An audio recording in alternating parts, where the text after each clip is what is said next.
Welcome, everybody, to another exciting episode of Nothing Like a Good Book. You're going to love this one. You remember Houdini? You know, maybe if you're too young, ask your mum and dad. But usually my listening audience will remember. And if you're having a birthday in March, all the best, as with I, on the 12th. But whenever you're having yours, do you happen to have it on the 24th? Because if you do, you are a twin with Houdini. In fact, the 150th anniversary is celebrated on the 24th of March. This is the 150th anniversary of his birth. So isn't that interesting? So with that in mind, real magic is actually science and math making the seemingly impossible possible.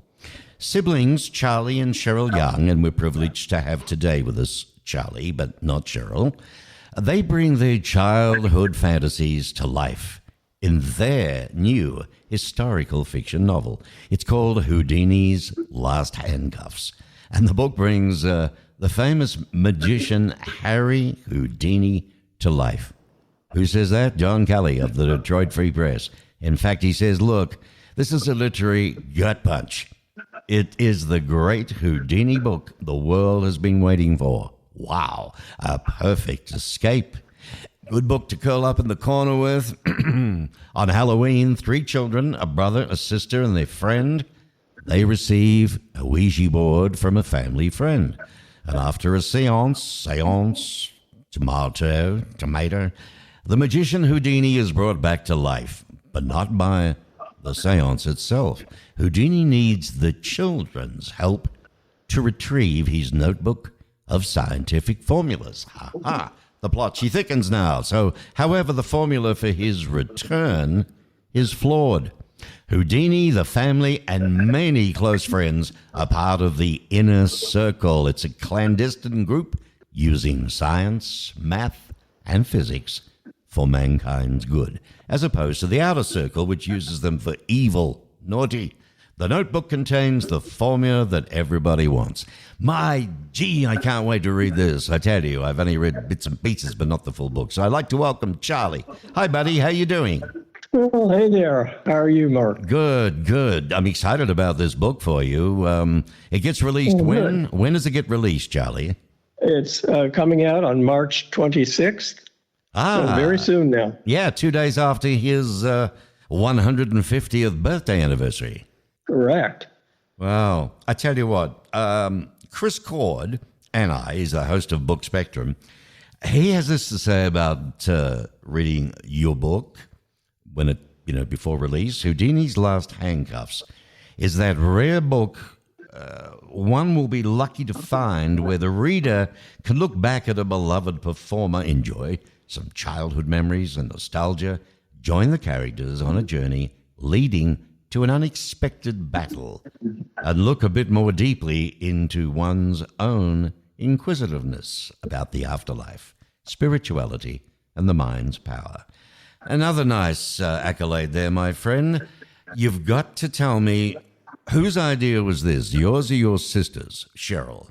Well, actually, Mark, I came up with the original idea. It was shortly after my father's death, actually.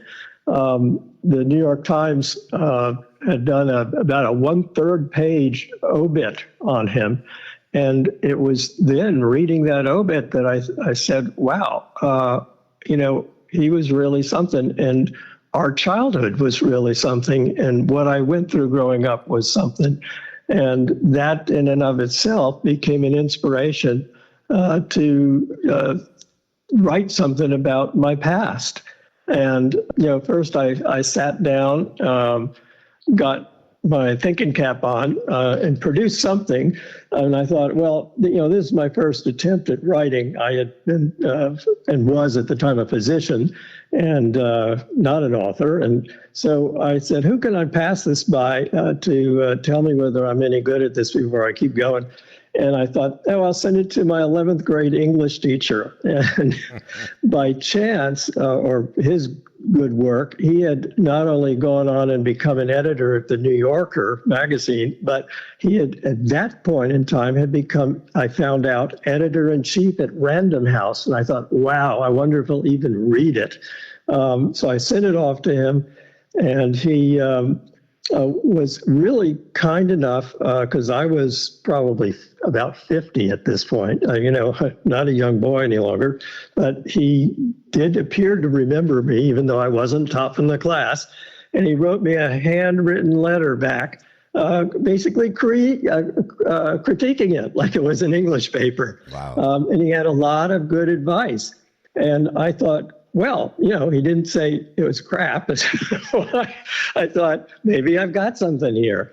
And then I started thinking about, when my dad died, that I inherited this remarkable pair of handcuffs that had actually been the last pair of handcuffs to leave the Houdini Hardin estate, Hardin being Houdini's brother, who was also a magician of note at the time. And when Houdini had died, he had left all of his act and everything to his brother, who then perpetuated the family tradition with escapes and whatnot.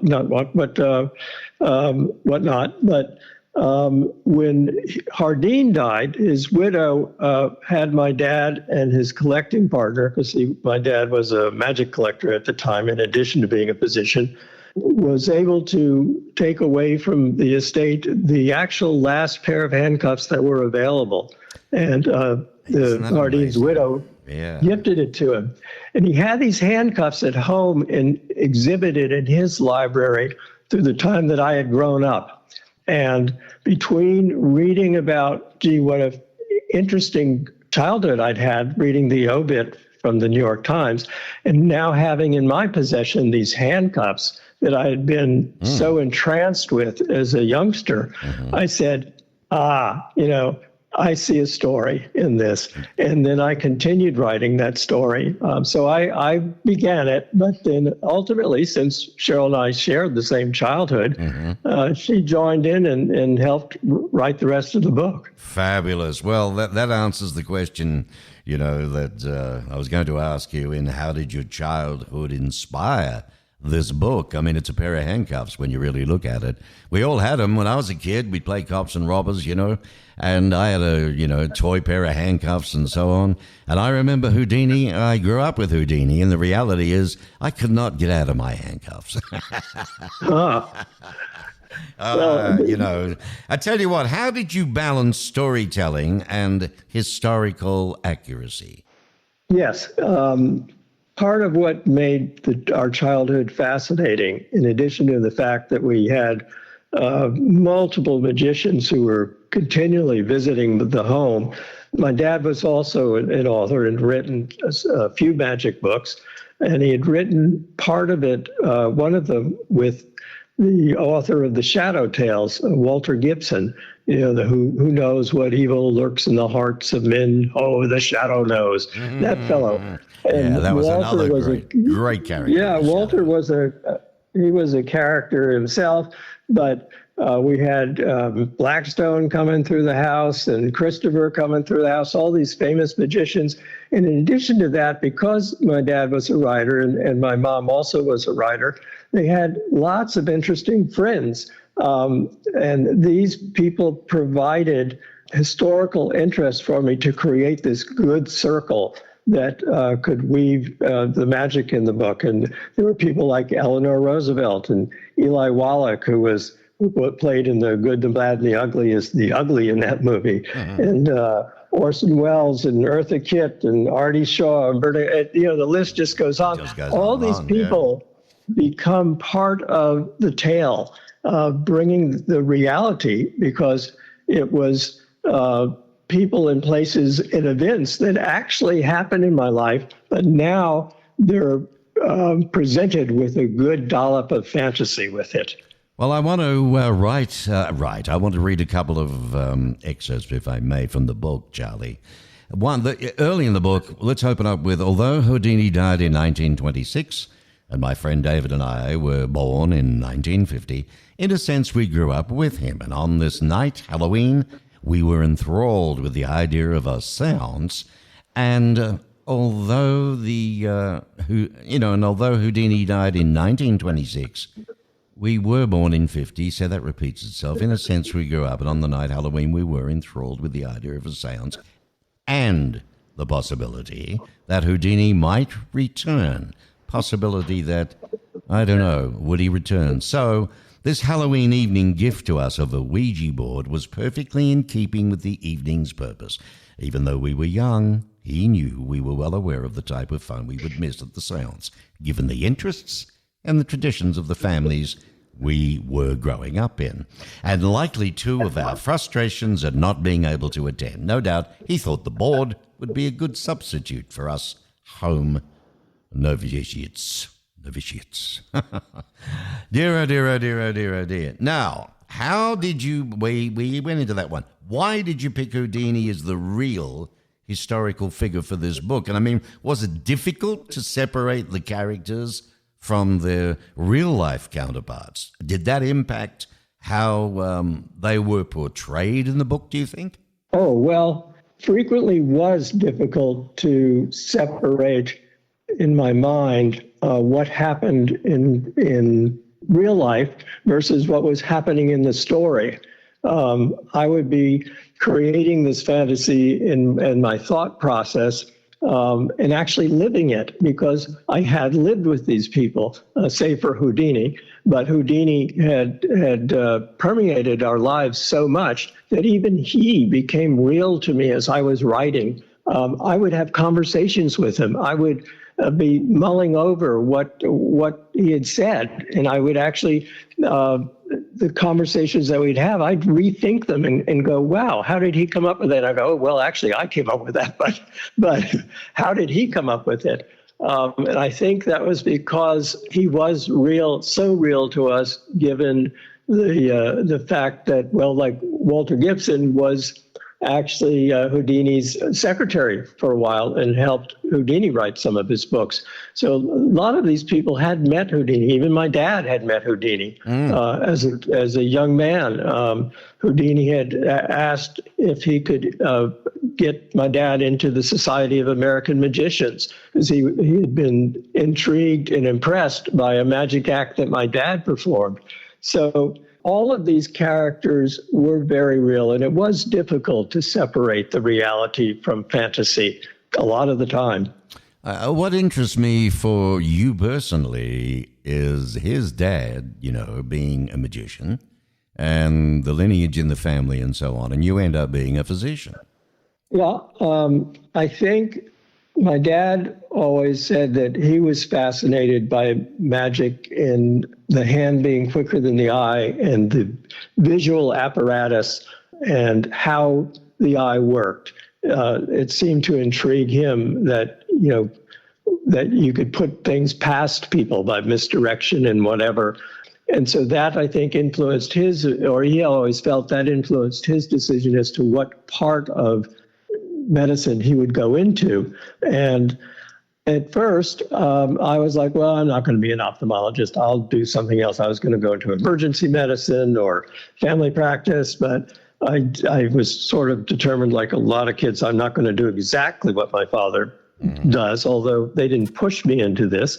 But as things went on, I guess I was more and more like my dad, whether it's genetics. I did do a magic act when I was growing up.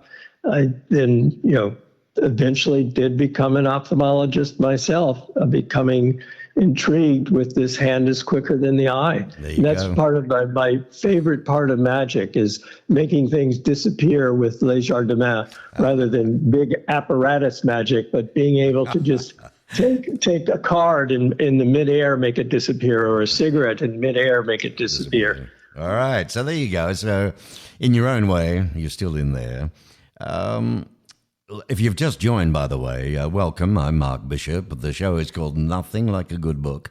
We feature up-and-coming performers by way of their first book, or maybe it's their 10th book, but, they're not overly famous yet, but sometimes they are after this show.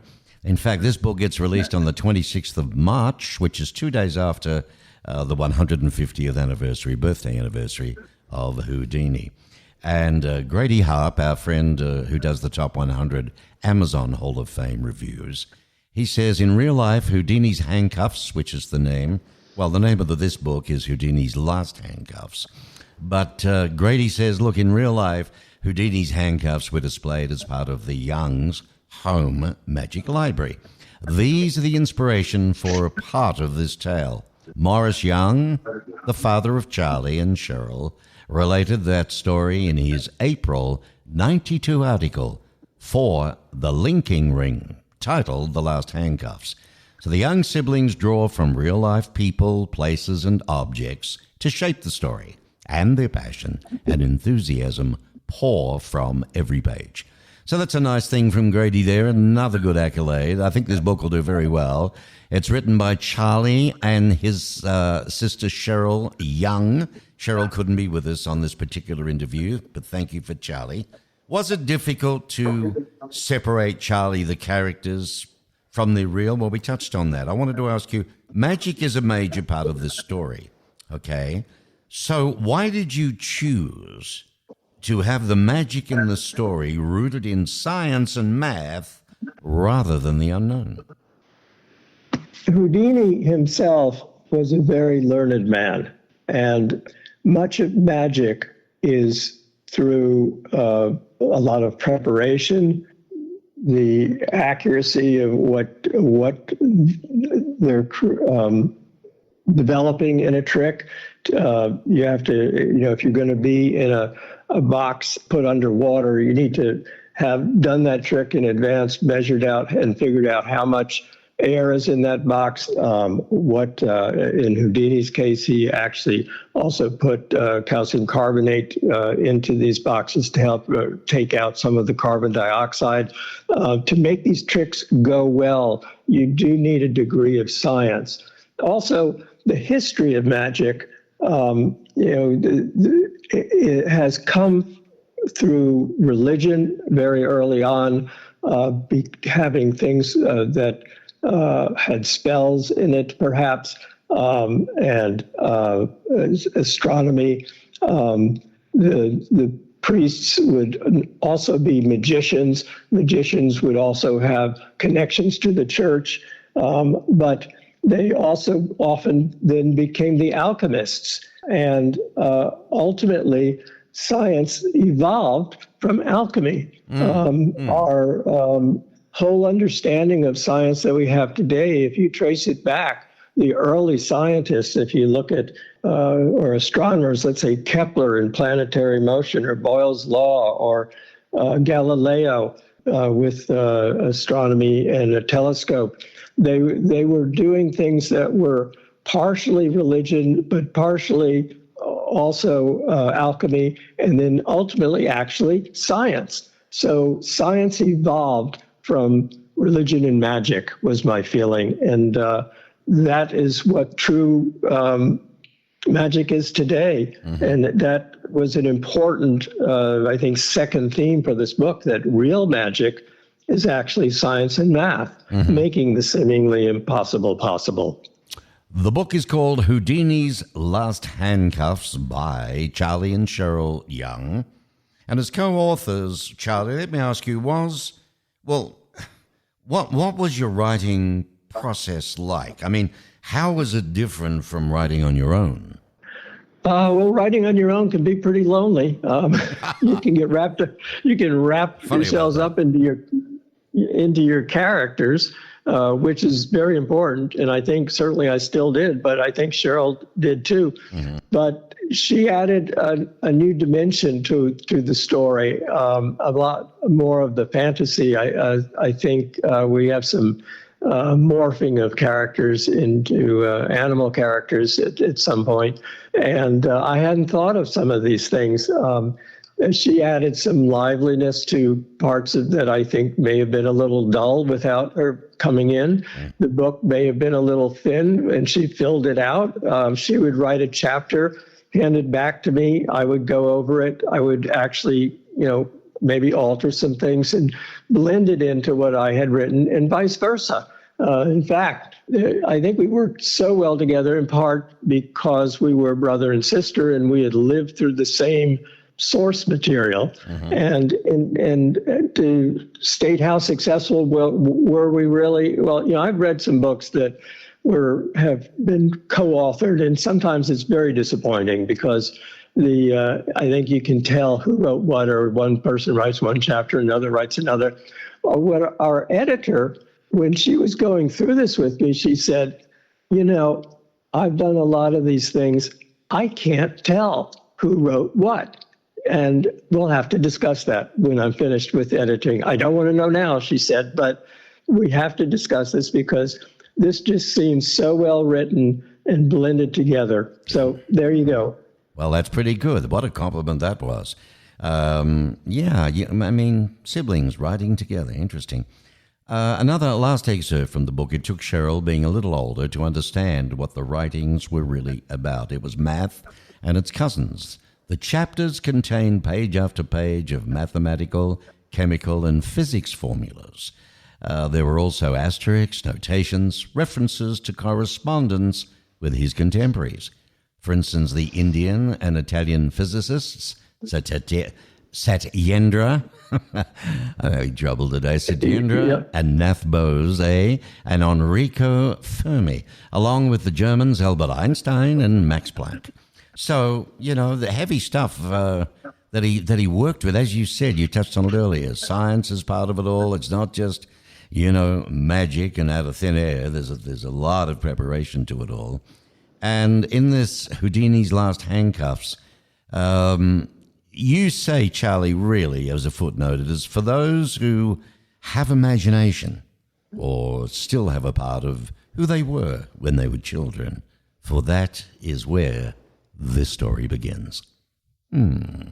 Is there anything you want the readers to take away from this book after that? I think that magic and science are in evolution. Original magic or stage magic, historical magic had different things like we call production or transformation or restoration, vanishing, levitation. Production being making something from nothing. Transformation, you put a bird in a box, cast a spell or do a hocus pocus, wave your wand over it, open the box, and there's suddenly a bunch of flowers instead of the bird. Yeah. In this book, I discuss the history of that as part of the story, but also we've gone on and there's something new. There's quantum physics, particle physics, and you can add to these different parts of magic now something called quantum entanglement. Yeah. That science is fascinating, where Einstein called quantum entanglement spooky action at a distance, where in particle physics, if you move a particle on Earth, its counterpart or entangled particle will simultaneously move at the same time on the moon. Science truly is magic and vice versa. Well, it's coming out as a rare book, one that I think you'd be lucky to find, lovely gift for somebody, particularly somebody in the family or maybe a young teenager who's happened to mention maybe at Thanksgiving or Christmas or another family get-together time that magic appeals to them. Houdini's Last Handcuffs, it's a rare book that, would be lucky to find. You can go back, look back at a beloved performer, enjoy some childhood memories and nostalgia, join the characters on a journey leading to an unexpected battle, and look a bit more deeply into one's own inquisitiveness about the afterlife, spirituality, and mind's power. And that's very much, in sync for today, isn't it? I think it would be fair to say that the duo, my guest today is Charlie, but his sister Cheryl, and good luck also to you, Cheryl, with this. You've been quite successfully creating a mesmerizing novel that is at once a masterful blend of history, science, magic, philosophy, cryptography, and investigative mind stretching. Wow. So I think the thing's got to go, don't you, Charlie? What would you, in your wish of all wishes, how many would you like sold? I'd love for everybody to go, to our website, it should be easy to remember, the Houdini'sLastHandcuffs.com. It's available now for pre-order. Will not be released or mailed to you till the 26th, but it is already available for pre-order. Okay, pre-order, because keeping in mind, or if you joined this conversation late in the piece, the 150th anniversary of Houdini's birth. So, 150 years. That is on the 24th of March. right? And the book is released on the 26th of March. That was planned, right, Charlie? That's the thing Yes, you sit down and we talk planned. Absolutely. right.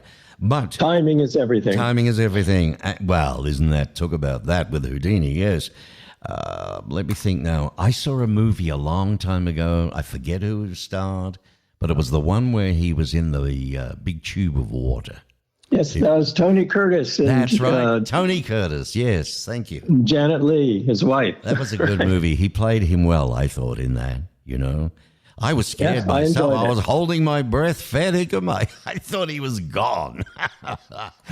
Oh, what a wonderful performer Houdini was. Real magic. Actually, it's science, guys and ladies and gents and boys and grandmas and girl pops. Math, science and math is in magic, making it seemingly impossible possible.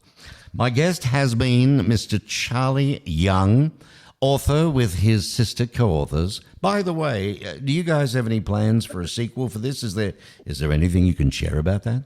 Yes. Well, this book is definitely something that can be a standalone, but there is a little bit of a cliffhanger that's there. It is a completed tale, but we wrote it with the idea in mind that we would do a sequel, and we are working on a sequel. Okay. Now, the book comes out on the 26th of March, but you can pre-order, which is a smart move. I want you to rattle off the website address again for me, Charlie. It's HoudinisLastHandcuffs.com. All righty, and for those that would have a clue, Houdinis, Houdini's Last, L-A-S-T, Handcuffs, Handcuffs. No, I don't think you're silly at all. Some people have requested that I do that, believe it or not, so I'm doing it. All right. So you go to https / then www.houdinislasthandcuffs.com, and you can pre-order the book. May I ask what sort of price it's going to be going for, Charlie? The soft cover is $17.99, and there's a hardcover edition of it as well. I think that's $23.99 if I recall. Okay, all right. So they're not breaking the bank. It's a nice gift. How many pages all up? 230. Okay, all right. So it's not a heavy tome. You can, if you're a quick reader, you can read this in a day, certainly 2 days. Good beach read. Interesting you put it that way.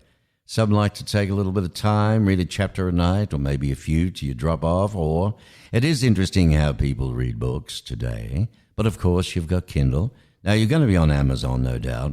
Any other major sellers you want to mention? Where else, once it's released, of course? Well, it is already on our website. There's a Barnes & Noble button and an indie store button. If you have your favorite indie, they can order it for you. Okay. That's cool. Well, I wish you all the very, and of course Cheryl as well, to both of you. Thank you, Mark. And, it's your first book. What a ripper. No, not Jack, of course, but hey, this is going to be really good, and I think it's going to do exceptionally well. So good luck, my friend Charlie. And Thanks a lot, Mark. To you and Cheryl, thank you for the time today. For Nothing Like a Good Book, it was a pleasure speaking with you. You too.